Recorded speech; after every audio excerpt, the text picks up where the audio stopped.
ধন্যবাদ জানাই আপনারা যারা এখানে মিডিয়ার ভাইরা আছেন, আমাদের মানবাধিকারের পক্ষ থেকে অনেক অনেক ধন্যবাদ জানাই।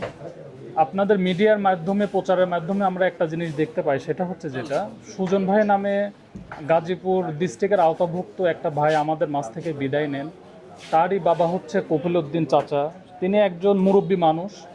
আসলে দেখেন, আমি একটা জিনিস যেটা বলবো সেটা হচ্ছে যেটা, যে পৃথিবীতে আমার মনে হয় সর্বোচ্চ কষ্টের হচ্ছে ভারী একটা জিনিস, সেটা হচ্ছে যদি বাবা জীবিত থাকে আর সন্তান যদি পৃথিবীর মায়া ত্যাগ করে।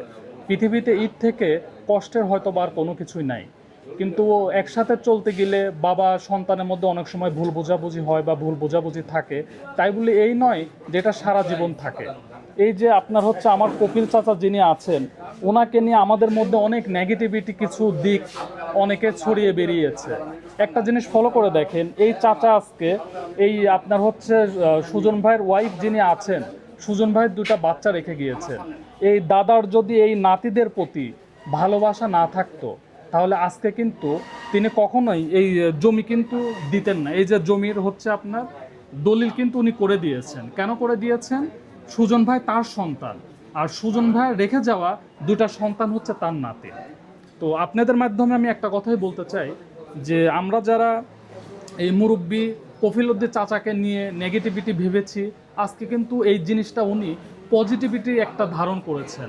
আমাদের উনি একটা জিনিস কিন্তু বুঝিয়ে দিয়েছেন, যে বাবা সন্তানের মধ্যে যত ভুল বোঝাবুঝি থাক না কেন, একটা সময় গিয়ে এটা অবশ্যই ঠিক হয়ে যায়। তো সেই জায়গা থেকে আমি এখানে সবচেয়ে বেশি ধন্যবাদ জানাবো, এখানে তাদের এলাকার অনেক মানুষ এই বিষয়টা নিয়ে সহযোগিতা করেছে। বিশেষ করে আপনার হচ্ছে সুজন ভাই নামে যে ভাইটা আমাদের মাঝ থেকে বিদায় নিয়েছে, তার একটা চাচা আছেন, আমার ওই ভাইটার নাম হচ্ছে গিয়াস সাহেব। উনি এই বিষয়টা নিয়ে অত্যন্ত গুরুত্ব সহকারে দেখেছেন। তার প্রচেষ্টার কারণে আজকে কিন্তু আমরা সুন্দর একটা দিক বই নিয়ে আসতে পেরেছি।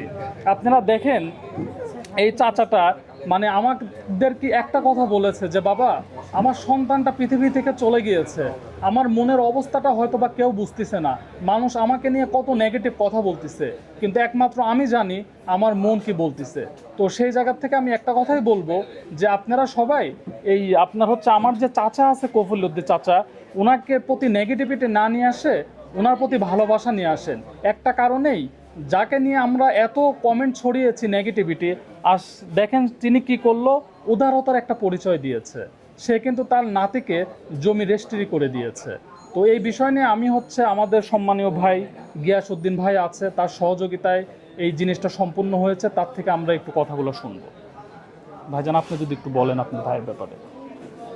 আসলে এই ঘটনাটা আসলে কপিলের মনটাও আসলে খারাপ ছিল। তখন যে যে সিদ্ধান্তটা নিবে, ওই সিদ্ধান্ত নেওয়ার মতো তার আসলে মন মানসিকতা ছিল না।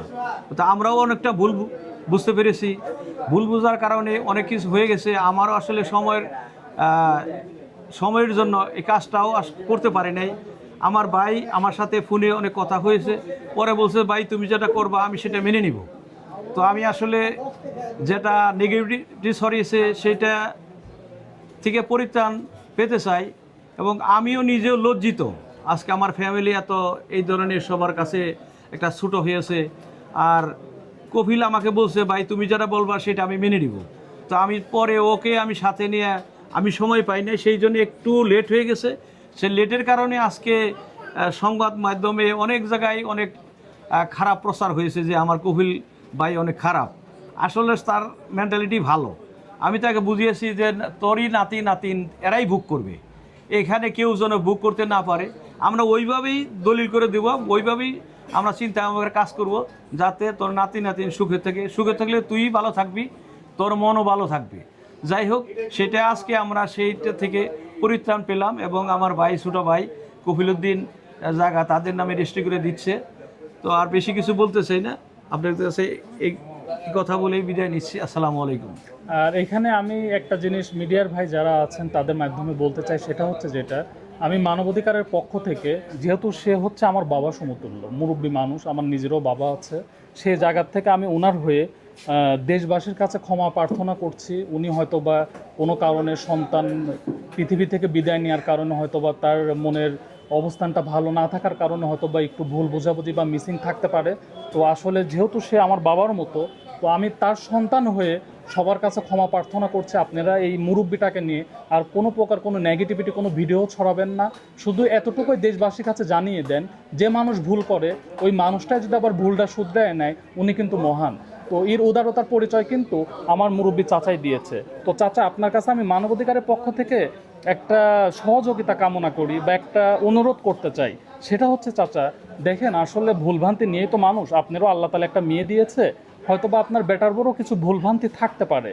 তো যেহেতু সুজন ভাই আর আমাদের মাঝে নাই, সব ভুলভ্রান্তি ভুলে গিয়ে একটু বেটার বউটাকে দুইটা নাতিকে একটু আপন